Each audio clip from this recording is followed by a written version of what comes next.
बिस्मिल्लाहिर्रहमानिर्रहीम। आज हम फर्स्ट ईयर में एक न्यू लेक्चर के साथ दैट इज़ शार्ट कोर्स के मुताबिक हमारा जो चैप्टर का ये लास्ट टॉपिक है दैट इज़ यील्ड। यील्ड क्या होती है और यील्ड केमिस्ट्री में क्या है, इस बात को हम डिस्कस करेंगे कि यील्ड हमारे पास केमिस्ट्री में इसके क्या मानी लिए जाते हैं। लेकिन उससे पहले अगर आपने हमारा चैनल सब्सक्राइब नहीं किया तो इसे सब्सक्राइब करें, लाइक करें, शेयर करें विद फ्रेंड्स। इस पेंडेमिक सिचुएशन में जब सारे इंस्टीट्यूशन बंद हैं तो ये ऑनलाइन लर्निंग का जो प्रोसेस है यही इफ़ेक्टिवली हो सकता है। तो आप सब इसको क्या करें कि अपने फ्रेंड्स के साथ भी शेयर करें। तो फर्स्ट ईयर का ये हमारा लास्ट टॉपिक है इस चैप्टर का। इसके बाद सेकंड चैप्टर हम स्टार्ट करेंगे, लेकिन डिस्कस करते हैं उससे पहले कि यील्ड क्या है। यील्ड का जो वर्ड है ये हमारे पास यूज़ होता है, उर्दू में इसको पैदावार कहते हैं। पैदावार, ठीक है। आपने अगर देखो गंदम या मकई, तो आप जब उसे काश्त करते हैं तो फिर जब उसका सीज़न ख़त्म होता है फिर उसको काटते हैं तो आप कहते हो कि इस साल पैदावार अच्छी थी या बुरी थी, पैदावार अच्छी थी या बुरी थी। उस बात का क्या मतलब हुआ है कि हमें कितना उससे प्रोडक्ट हासिल हुआ है। यानी अब गंदम की हम अगर बात करें तो गंदम आपने क्या की है कि गंदम काश्त की और गंदम काश्त करने के बाद गंदम को काटा, गंदम से फिर उसके जो हमारे पास प्रोडक्ट होता है उसका खोश होता है, उससे जो अंदर जो दाना होते हैं वो हमारा प्रोडक्ट होता है। तो वो उसका खोशा तो हमारे काम का कोई नहीं है, उससे जो प्रोडक्ट निकला है वो हमारे काम की चीज़ है। वो जितना ज़्यादा होगा तो उतनी ज़्यादा पैदावार होगी। लेकिन केमिस्ट्री में जब हम यील्ड की बात करते हैं तो हम डील करते हैं विद अ केमिकल रिएक्शंस, कि केमिकल रिएक्शंस के अंदर हमारे पास पैदावार क्या है। तो इस बात को हम देखेंगे कि वो क्या होती है। तो यील्ड को हम केमिस्ट्री की टर्म में डिफाइन करते हैं कि amounts of products obtained from a balanced chemical equation। Balance chemical equation में जो अमाउंट ऑफ प्रोडक्ट हासिल की जाती है, कितना प्रोडक्ट बना है, ये हमारे पास यील्ड कहलाती है। यील्ड की मुख्तलिफ़ किस्में हैं, अब हम डिस्कस करेंगे एक एक को और हर एक का क्या फ़ायदा है ये भी देखेंगे। तो टाइप्स ऑफ यील्ड में हमारे पास मेनली 3 टाइप्स हैं यील्ड की। One is called as actual yield, एक को हम एक्चुअल यील्ड कहते हैं, दूसरे को थ्योरेटिकल और तीसरी को परसेंट यील्ड। ये 3 बेसिक टाइप्स हैं यील्ड की।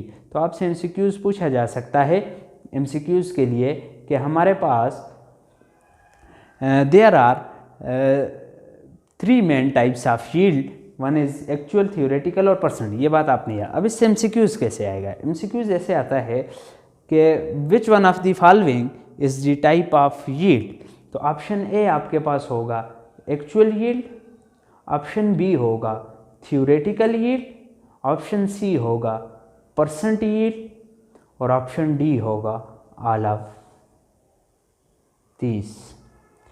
तो आपको डायरेक्टली पता होना चाहिए कि एक्चुअल यील्ड, थ्योरेटिकल यील्ड और प्रैक्टिकल यील्ड ये तीनों यील्ड की टाइप्स हैं। तो आपने डायरेक्टली इस पर क्लिक कर लेना है। तो इस तरह का क्वेश्चन आपसे पूछा जा सकता है। अब हम जो हमारे पास पहले है that is theoretical yield. Theoretical yield को देखेंगे क्योंकि थ्योरेटिकल यील्ड से ही हम समझ सकते हैं कि एक्चुअल यील्ड क्या होगी। तो थ्योरेटिकल यील्ड हमारे पास क्या होती है that is amount of product calculated from the amounts of reactant in a balance chemical equation. कोई भी बैलेंस केमिकल इक्वेशन गिवन हो उसमें रिएक्टेंट की अमाउंट से जो प्रोडक्ट की अमाउंट हम कैलकुलेट करते हैं वो मैथमेटिकली हम निकालते हैं कि इतना प्रोडक्ट, इतने रिएक्टेंट है तो इतना प्रोडक्ट बनेगा, that is called as theoretical yield. इसको हम थ्योरेटिकल यील्ड कहते हैं। थ्योरेटिकल यील्ड हमारे पास कैलकुलेट होती है मैथमेटिकली और वो हमारे पास रिएक्टेंट की अमाउंट से कैलकुलेट, कितना रिएक्टेंट रिएक्शन में यूज़ हुआ है उससे हम कैलकुलेट करते हैं। तो उसको हम थ्योरेटिकल यील्ड कहते हैं। थ्योरेटिकल यील्ड का सिर्फ यही थ्योरेटिकल यील्ड का नाम नहीं है, थ्योरेटिकल यील्ड के और बहुत सारे नाम हैं। तो ये भी आपके एमसीक्यूज़ में पूछा जा सकता है कि हमारे पास कोई आपको न्यूमेरिकल दे कि the expected yield, the imaginary yield या मैक्सिमम यील्ड, तो first one is called expected yield. Theoretical yield को एक्सपेक्टेड यील्ड भी कहा जाता है। Second is called imaginary yield, theoretical yield को इमेजिनरी यील्ड भी कहा जाता है। Third one is called maximum yield, theoretical yield को मैक्सिमम यील्ड भी कहा जाता है। Theoretical yield is called as ideal yield, इसको आइडियल यील्ड भी कहा जाता है। Theoretical yield is also called as calculated yield, calculated yield भी कहा जाता है। And theoretical yield is also called as hypothetical yield. तो ये 6 तो ये हो गए और 7वां इसका अपना नाम। तो ये 7 नाम थ्योरेटिकल यील्ड के लिए यूज़ होते हैं। अगर कोई न्यूमेरिकल या एमसीक्यूज में इनमें से थ्योरेटिकल यील्ड की जगह कोई और नाम आ जाए तो आपको पता होना चाहिए कि ये भी इसका इशारा थ्योरेटिकल यील्ड की तरफ है।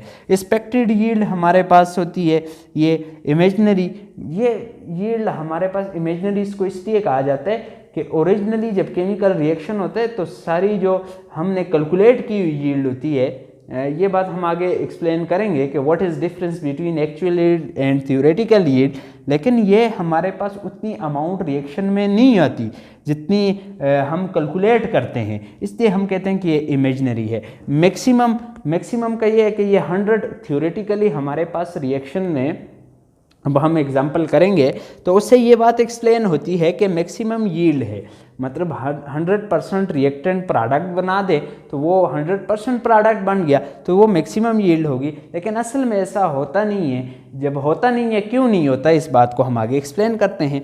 दैट इज़ आइडियल यील्ड, ये आइडियल यील्ड है। मतलब आइडियल वो कंडीशन होती है जिस तक हम सिर्फ मैथमेटिकली या थ्योरेटिकली पहुँच सकते हैं। प्रैक्टिकली वो चीज़ पॉसिबल ना हो तो वो आइडियल यील्ड होती है। इसी तरीके से इसको हाइपोथेटिकल यील्ड भी कहा जाता है या कैलकुलेटेड यील्ड भी कहा जाता है। ये बात भी आपने याद रखनी है। एक्सप्लेनेशन हम करते हैं कि हमारे पास थ्योरेटिकल यील्ड क्या है। तो थ्योरेटिकल यील्ड में कोई भी लिमिटिंग रिएजेंट नहीं होता, याद रखना है। थ्योरेटिकल यील्ड में कोई भी लिमिटिंग रिएजेंट नहीं होता। दूसरी बात, it has no side reaction. हमारे पास जब थ्योरेटिकल यील्ड की हम बात करते हैं तो इसमें कोई साइड रिएक्शन नहीं हो रहा होता। साइड रिएक्शन क्या है, पैरेलल रिएक्शन क्या है हमारे पास, इसके अलावा ये टाइप से रिएक्शंस की ये भी आगे आ रही हैं, हम इनको डिस्कस करते हैं कि साइड रिएक्शन या पैरेलल रिएक्शन या चेन रिएक्शन जो होते हैं इसकी वजह से क्या असर पड़ता है और क्यों होता है, ये हम आगे। It gives 100% product. जितना रिएक्टेंट होता है वो सारा का सारा कन्वर्ट हो जाता है प्रोडक्ट में। लेकिन इन case of theoretical yield completely obeys law of conservation of मास को ये कंप्लीटली ओबे करती है। मतलब जितनी अमाउंट ऑफ रिएक्टेंट होता है उतना अमाउंट ऑफ प्रोडक्ट बन जाता है। तो लॉ ऑफ कंजर्वेशन ऑफ मास मतलब इक्वलिटी के इस साइड x, ये अगर मेरे पास है रिएक्टेंट का मेस और दूसरी साइड y, तो रिएक्टेंट का मेस और प्रोडक्ट का मेस दोनों बराबर हो जाएं तो ये law of conservation of mass obey हो जाता है। Law of conservation of mass जब ओबे हो गया तो हमारे पास हम कहेंगे कि ये जो यील्ड है ये थ्योरेटिकल यील्ड है। No loss of product take place. यकीनी बात है, अगर रिएक्टेंट सारा का सारा प्रोडक्ट में कन्वर्ट हो गया तो फिर हमारे पास कोई भी रिएक्टेंट रहता नहीं है और सारा का सारा प्रोडक्ट में कन्वर्ट हो जाता है। तो प्रोडक्ट सारा का सारा हमारे पास रहता है, वो अगर लॉस नहीं होगा तो हम कहेंगे कि ये हमारे पास no loss of product in case of